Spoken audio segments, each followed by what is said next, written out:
суди мо рӯзи сиюм аст. бо пешниҳоди ман, бо даъвати ман, бо талаби ман аз давлати Русия шаҳри Люберецк ки дар ҳамин макон гирифта шуд паспорт, марҳамат бинед. ман ҳамчун як муҳоҷир ба ҳамаи шумо муроҷиат карда мегӯям ки илтимос онҳое ки ба он суд ҳамон рӯз мераванд оромиро риоя кунанд, яъне худро ҳамчун мардуми бофарҳанг нишон додаву бетартибиҳо накунанд ки дарди сари дигарон нашавад. Салому алайкум тамошобинони азиз, муҳоҷирони гиромӣ, ба шабакаи мо хуш омадед. Хулоса инчунин шуд ки бо саволҳои беохири шумо мо маҷбур шудем ки боз дуюмбора ба назди Акай Каромат биёем ва то саволҳои додаи шуморо пешниҳод намудаву ба онҳо як ҷавобе бигирем. Акай Каромат, бори дигар бораи шумо ташаккур мегӯем ки моро қабул кардед. Саломат бошед. Сараввал мехостам дар бораи шумораи нави маҷаллаатон чизе мегуфтед ки бо якчанд хабарҳои наву тоза пешкаши мо гаштанд. шуморо бо ин шумораи нав табрик мегӯям. каме ягон маълумот медодед дар бораи ҳамин маҷаллаи нав чоп шуда? дар ҳақиқат чопи нахустини рӯзномаи назди ҷунбиши муҳоҷирон овози тоҷикистониё баромад саҳифаҳои зиёдеро суҳбатҳои зиёдеро дар бар мегирад. умуман рӯзномаи имрӯзаи ҷунбиши муҳоҷирони меҳнатии тоҷик дар Федератсияи Русия аз соли 2005 аст. қариб 13 сол мешавад. ин дастраси шахсоне ки на балки аз Тоҷикистон ва дигар давлатҳои собиқ шӯравии тоҷик мебошад. яъне ки ба забони русӣ навишта шудааст. рӯзнома бо ду забон аст, ҳам ба забони тоҷикӣ ва забони русӣ ки дастраси давлати Русия шавад, дастраси тоҷикистониён.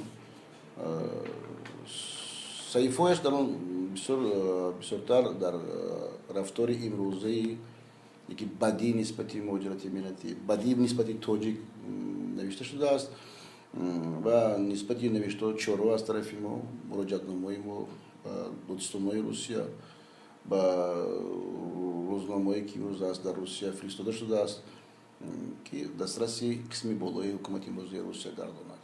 хуб, Акай Каромат, мебахшед, ман як саволи асосие ки моро маҷбур кард ба назди шумо биёем, саволи бештари муҳоҷирон аст ки ташвиш шуданд ки ба наздики суд чӣ гуна анҷом меёфта бошад. Яъне суде ки ман ҳамин як рӯз пас рӯзи сиюм мегузарад агар хато накунам. Яъне ин суд чӣ суд аст? Шикояти шумо аз болои онҳое ки паспорти шуморо ғайриқонунӣ аз шумо кашида гирифтанд ё ин ки хулоса шумо чизе мегуфтед то ин ки ҳамин муҳоҷирон бубинанд ва каме оромтар бошанд? оиди ҳамин суд каме ба мо ягон маълумот медодед? пешниҳоди ман ба суди шаҳрӣ аввалан он аст ки ҳам қонуншиканӣ ва дигар ба нисбати ҳамчун роҳбари ҷунбиши муҳоҷирон, яке аз ҷамъиятое ки шумо пурра медонед 17 сол имрӯз фаъолияти калон дорад. ин рӯзномаи худашро дорад, сомонаи худро дорад, утоқи кории худашро дорад, фикрҳои озодонаи худро дар рӯзномаҳои Русия берун аз вай мо пахш менамоем ва 158 000 шаҳрванди тоҷик то соли 2011 аъзои ҷунбиши муҳоҷирони миллатӣ мебошад. як армияи калон аст, як бузургӣ аст ки онҳо 5 нафари 6 нафари кӯдак доранд. агар ҳамино ба назар гирифт аз 1 миллион имрӯз шаҳрвандон пурра аз фаъолияти мо хабар дошт. шуд дар ҳақиқат ҳаст. имрӯз дида истодем ин мубориза аст. ман дида истодам ки дар ин аз қонуншиканӣ аз тарафи ман нашудааст. ҳукумати бузурги имрӯзаи давлати Русия даст ба қонуншиканӣ зад аз байн бардоштани Каромат Шариф. ки аст Каромат Шариф? савол ба бар медорам. як фигураи калон аст мумкин дани ки худаш аст, як роҳбари ҷамъият аст. чаро чӣ лозим буд гирифтани паспорти ва баъдтар хоҳише ки онҳо доранд? онҳо киян? аввалан киян онҳо хоҳиш доранд? корманди амният албатта аст Федератсияи Русия. ин як шармандагӣ дар таърихи Русия мешавад. дигар аст ки чаро аз чунин рӯзҳо Тоҷикистон дар роҳбарияти як қисми вазоратҳо хеле худро хурсандона ҳис мекунанд. гирифтанд, аз байн бурданд Каромат Шарифа. миллатро бо кӣ мемонед? همین ملتی که امروز پراکنده شده است، همین ملتی که سرپناه ندارد، همین ملت با کی میموند؟ کنی به فوندامنت ساختگی شما امروز. برای همین من گفتم که وقتی به شما آمده است زیادی سوالو، با ما هم آمده ایستاده است که در گذشتن چنین سودی آزادانه است. این سودی بسته شده نمیشه که روسا میگن زکریتی سود یا ادکریتی سود.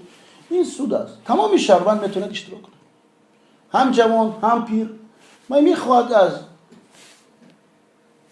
امروزه گرافیک کاری سودی شهری لوبیس داند که ساعت چند که کدام سود میگذرد. سودی ما روز 30 است. با پیشنهادی من، با دعوتی من، با طلبی من از دولت روسیه شهری لوبیرس که در همین مکان گرفته شد پاسپورت، مرحمت بینید. بر از خودی خدمات مهاجرتی مهنتی، خدمات امروزه رایونی لوبیرسکی در این سود کارمندان امنیتی شهری یک اوبلاستی سمالنسکی اشتراک باید کنند. آنها را ما کشیده آوردگی با قراری آنها شده است، گویا که آن پاسپورت داده شد از طرف آنها خطا بود. مایلش مرحمت شینن گپ زنن که همین آدمی حربی، همین آدمی امروزه که بود در روسیه فایده آورد ضرر نآورد، شهربندی کرد، صاحبی نفقه شد، صاحبی مدال آردینال شد، اشتراکچی چندین جنگجوی بودن در حالت گذشتنی در دولت شوروی و دیگر دولت‌ها. چرا اومدن بعد از 55 از وی خواستن کشیده گرفتن پاسپورت؟ مگر این نیست بردن کرامت شریفوف و عمران ماندن غلام در زمین روسیه و بیرون از تاجیکستان ملت تاجیک رو؟ این است.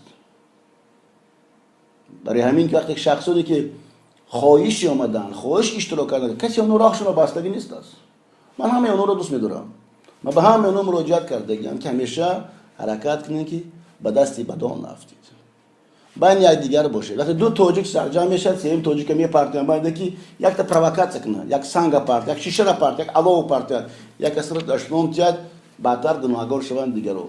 اونو هستن. اینا رو کی میکنه؟ با دشمنانی ملت. اینا میخوان. برای همین اون چیزی که میگذرد البته خبردار میشه تو. من بار دیگر منتداری خودم ایثار میکنم از اون چیزی که من خوندم، اون چیزی که شما دیدید، اون چیزی که به ما میرسد. کرامت شریف امروز در کار است برای ملت تاجیک.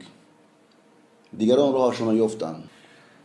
خب آقای کرامت شریفوف نوچ خیلی که شما گفتید که بسیاری ها با شما مکتوب کردن که ما میخواهیم اشتراک کنیم و همچنین در وایبر و واتساپ و در ما مکتوب ها میآید که بگویید که سودی آقای کرامت در کجا میگذارد، ما میخواهیم اشتراک کنیم، ما میخواهیم رفته ببینیم.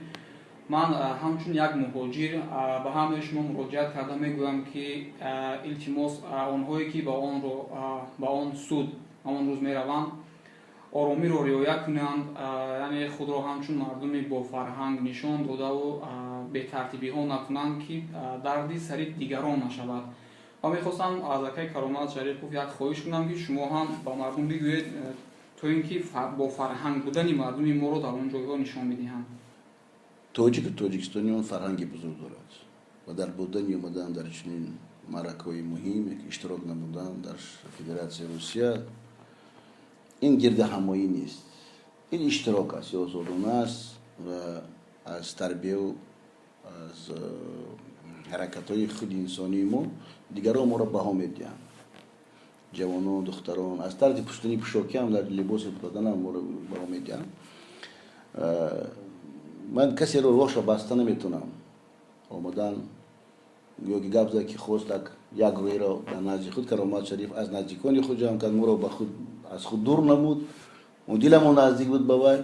برای همین در کدام حالتی که بیان نباشه، هم در خانه، هم در بیرون، هم در راه، هم در اومدن در بودنی نزدی سودی شهری، دانن که در گرد اطراف اونا شخصانی هست که اونا خود نمیدونن، اینا پرووکاتورن. اینا میخوان که ضربه زنن، اینا میخوان که بدی ملت ما را نشان دهند. برای دیگر و باوری کامل دارم که همیشه ملت ما در چنین روزا در معرکه‌های مهم هم بود اشتراک کردن، به گمراهی نمیروند و از این بدخواهی که پرووکاسیون کسایی که میکنن اونا برد نمیکنن، اونا باز یک ضربه به ملت تاجیک میزنن. این یک صحیفه تاریخی میشه. صحیفه تاریخی میموند. بسیار چیزا در حیات من بود. من تاریخی اولا انجمنی خلقای تاجیکستان سال 2007 روزنامه تاجیکان این صحیفه تاریخی است. کشودن خزینه تاجیکان بود. این صحیفه اول در بنام تاجیک جمعیت پیدا شد. مثلا فیلم هایی که برآوردیم از تاریخ تاجیکستان در حالت مهاجرت ملت بودن در امروز در فدراسیون روسیه غلامی کشتار و رفتن و نابود کردن ملت دستگیری از طرف ما شد که قلابان جزای خود را بینند. برای همین حرکت کردن است که در بودن آنها که در نزد متروی ژولبینا کوچه کلاراش دومین 19 سود شهری لیبریسک می باشد. حرکت دامن در حرکت‌های خودتون در بودن خودتون بار دیگر بزرگی ملت تاجیک رو نشان دادن لازم که دیگر ملت‌ها از ما آن وقت چون که حساس خور بودن حساس ما نلازم. سلامت باشین برای وقتی افتن. در حقیقت سخن‌های شما راست است.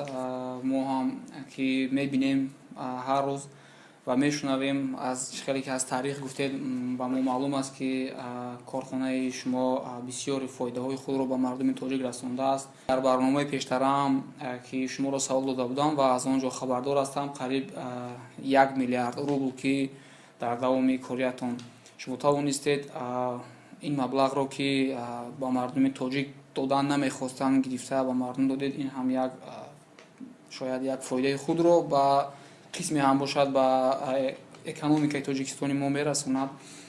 یعنی فکر میکنم که باید شما را دستگیری کنیم، همیشه در پهلوی شما باشیم. خب تماشابینان گرامی و شما برای کار خواهانیم سربلند و آباد باشید.